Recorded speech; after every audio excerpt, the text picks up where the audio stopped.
The other things that we like to do as kids, playing outdoors all the time, and everyone remembers that, right? And we would play Tarzan. Remember Johnny Weissmuller? Anyone play Tarzan? One time, my brother was making a spear, and he had a knife from the kitchen. He was sharpening this long stick, and I said, "Ricky, can I help whittle it?" He said, "No, you might hurt yourself." He's always concerned for my safety and everything. And so he finished making the spear to a fine point, and there was a sheet hanging on the line. So he says, "Mike, go over there and stand in front of that sheet." I said, "Okay." So I went over and stood there. He says, "Put your arms out." And I went and put my arms out. And he took the spear and he threw it, and it missed. And I picked it up and handed it back to him. I said, "You missed, Ricky. Try again."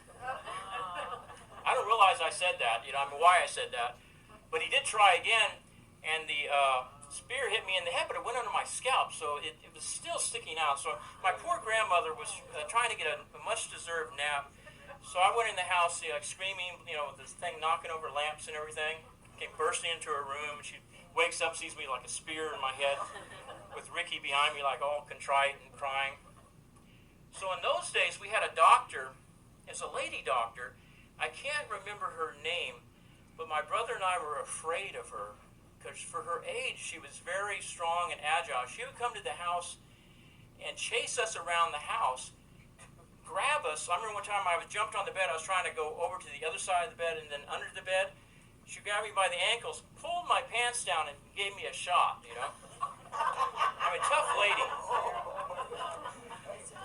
So we called her, and she came to the house. I think by that time, the spear had been pulled out. In those days, we didn't leave things in like they do now. We were just like, "Pull him out. What's his brains? Oh, sorry."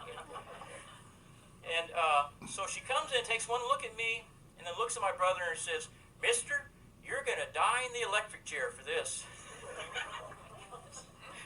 Now, if anyone from Texas, they understand that in Texas, one of the sayings is,